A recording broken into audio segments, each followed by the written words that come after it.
I'm gonna So have to follow it. what are some of your, I guess, best Christmas experiences or memories that you kind of pulled from to make some of these songs?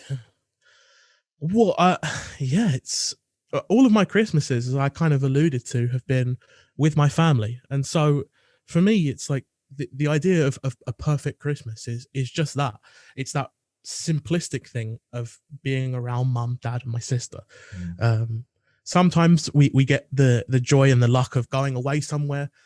When I was young, occasionally we'd get to go to Florida, to Disneyland. Now that I'm a bit older, occasionally it's LA, and we have, obviously we've got Greg out there. We've got sometimes my manager Bob's out there, and yeah, a few beautiful friends out there. But to me, it's all about that core experience. It's waking up really early, even though I'm 25 and I already know all of the family knows what we got each other, but we still go and open the presents, and then we make the Christmas dinner all day for some reason, and we just have a wonderful time. Those are the beautiful experiences, the just the human connections. That's what I'm drawing on with this throughout this whole pandemic, I guess, because yeah, at the moment I think we all need those connections, and those, even if it can only be virtual, to share experiences with one another. Yeah, and I guess a lot of times when people hear a Christmas album, they just think, oh, there's another Christmas album, but it's really actually a very daunting task as like a musician to approach a Christmas album, because there are so many classic albums that you have to like that get compared to, basically, because everybody knows like a Christmas song or Christmas version that's like the favorite. So like I'm sure that had to be a very daunting task to approach these songs that have been done by so many. It's been done absolutely. Frank Sinatra, Mariah Carey, everybody. I mean, How Great Thou Art is Elvis, who's like the biggest selling artist of all time, or something ridiculous. Johnny Cash, I think, even had one. So it's like, yeah.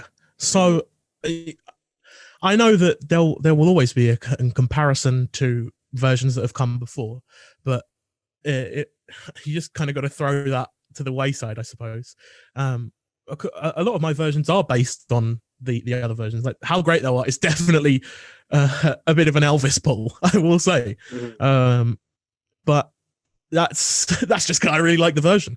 Yeah. So I hope that I can infuse maybe just a pinch of that magic into my own.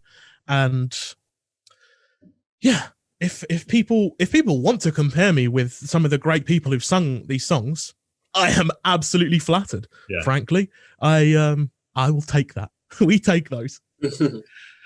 Well, what's nice about going through your Christmas album is like the nuances and like even some of the like subtlety in like vocal arrangement, just like the way you come off a note or start something. It's like slightly different than like that memory you're talking about that like we go back to in our head. And like that's what like makes it like, new and special. It's like these little moments that you bring in that are yourself, Well, thank you. I've also got to give huge credit to Chris Walden, who arranged the album, basically the full thing, and he's a wizard. There's I think it's at the end of Silent Night, the second to last chord is this big spread like 50, 90 thing that like resolves so beautifully. And just hearing the demos, like it made me cry, as it seems everything does. Yeah, so huge props to him for the way that the songs are arranged, so that it just gives me like an infinite playground, basically. Like or the option I could, you could sing anything on top of these and it would still sound pretty damn good. At the same time, you got like this really cool control song by song where like you stay in what needs to happen for the song, like because some of the songs like when we see you on that audition or we see other videos, like your like power is like really captivating, the way you can like project and hold these powerful notes, but then like on other songs like Silent Night or other things where you come in on that like very soft like head voice kind of and really like almost lull us in there without like punching us. It's like it's really cool just like seeing like and then kind of open it up and then it's It's really, it's for me, it'd be easy to go in there and kind of like shout all over everything. Those doing stuff quietly is the bane of my life. It's that control and being able to like really pull it all in and make a small sound is actually quite hard for me. So, thank you very much. Thank you for one. I sincerely appreciate that. You'd, I guess, notice that effort.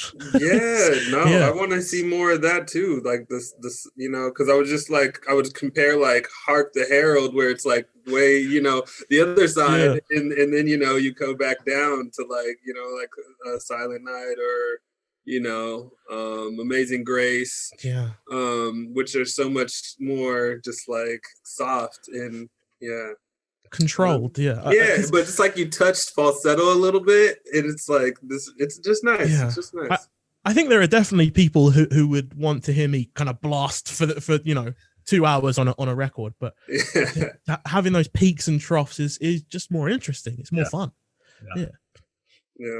Do you have any specific favorite Christmas albums? Christmas albums. Well, I'm not sure it counts as an album, but the three tenors in Vienna Christmas performance, I think it's like a 3-disc album if you put all that together. There's so many songs, and the Amazing Grace arrangement is actually based on their version. So in a way that kind of actually led a lot of our thinking with this project. So it became my favorite throughout production, actually.